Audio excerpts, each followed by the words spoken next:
Welcome to Football with Cheese. Happy Super Bowl week. We are 6 days away. And I wasn't sure what I was going to make my video about today because I got to make one on a Monday, right? But the NFL clinched it for me when they announced some more international games, which makes me grumpy. If you've watched all my videos, you know I do not like them.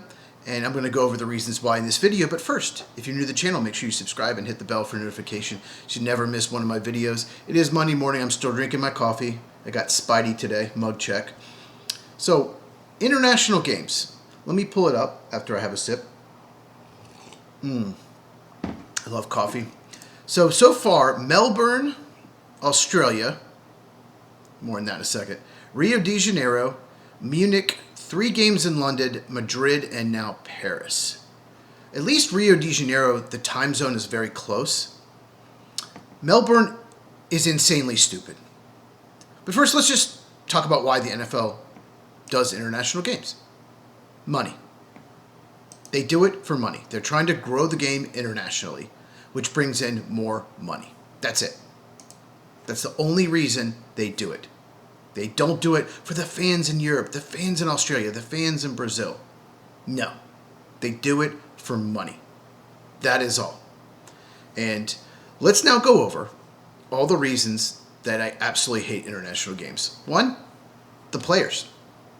It's tough on them, especially when you're going to Europe, changing time zones. If you've ever flown internationally, you know how jet lag you get. It affects you for days. I've never flown to Europe, but I've flown from the East Coast to West Coast and back, and I had jet lag for at least 2 days.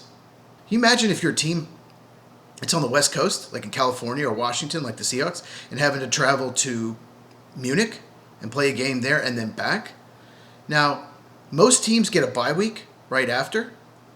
That's fine, but then you spent the first 2, 3, 4, maybe 5 days jet lagged of your bye week. And I know the NFL could go to 18-game schedule and 2 byes. If they do go to 18-game schedule, they have to add a second bye. So adding a second bye would probably help this, but the goal of the NFL is to have 16 international games. The fact that they're doing Melbourne tells me they could do New Zealand, they could do Japan. Who knows? And the travel on that, I know people that have gone to Japan and Australia and what that travel does to you. And they don't care about the players, and they also don't care about the fans. It would be more fair if every team played an international game, because then every team goes through the jet lag, but no one should go through it. Nobody should. And 16 international games is insane. That's also 16 games that are not played in America, that don't help the American economy. Because you know who benefits from every single NFL game is the small business owners, the local hotel, restaurant owners. They benefit. All the shops in the area. Every time there's an NFL game, it's like an event. And it helps out the economy of that city. Brings in over $1 million every NFL game. Like I said, hotels, restaurants, any shops in the area, tourist attractions, and especially my favorite team, the Green Bay Packers. The town of Green Bay is probably less than 150,000 people. And those local businesses count on these games. I remember when they first went to London, they took away a Packer home game.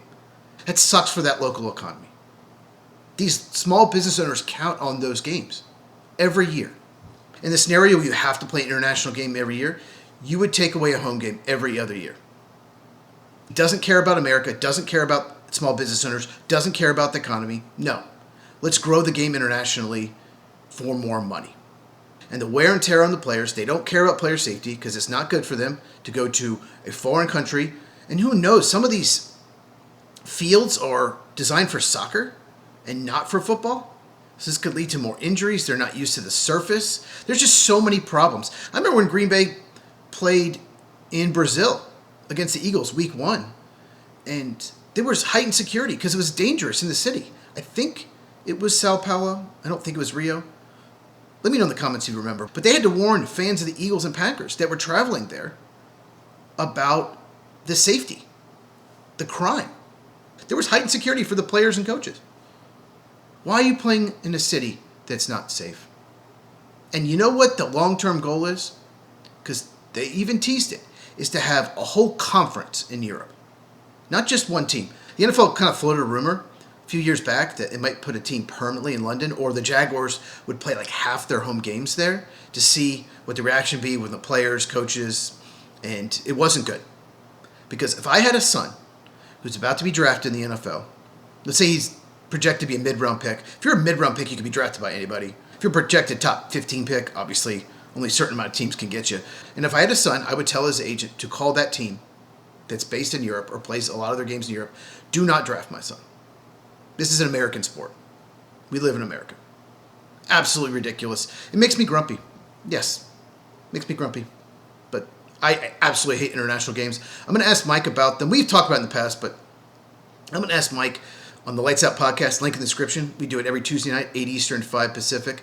I'm going to ask him what he thinks about 16 international games, having one team always play. We're also going to talk about 18-game schedule, possible 2 buys. I want to get his take on this because I am absolutely 100% against international games. You should have 0. Absolutely 0. And they're going to do 16 at some point, probably in the next 5 to 10 years.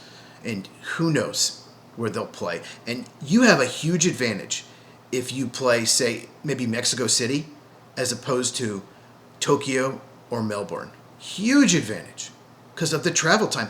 And I'll leave you with one more stat. The Seahawks and Patriots are in the Super Bowl. Guess how many international games those teams played? 0. They didn't play international games. It's a huge advantage. So let me know in the comments. Do you agree with me? What do you think of international games? Also, who you got in the Super Bowl? Me and Mike are going to do a special Super Bowl. Not sure what day we're going to do it, so make sure you do subscribe, hit the bell for notification. We'll do like a 45 to an hour minute like Super Bowl special. We just don't have enough time to break the whole game down on the Lights Out podcast. Once again, Tuesday night, 8 Eastern, 5 Pacific. Link in the description. We do talk some baseball and college football as well, besides NFL, so make sure you check it out. If you enjoyed this, give me a thumbs up, helps out the channel. Share this with anyone who loves football. I'll cover all 32 teams on this channel. Big emphasis also on the NFL draft. We're almost in draft season. Combine is a month away. I cannot wait. Check this video out about Sam Darnold and his story if you have not, and I'll see you in the next video.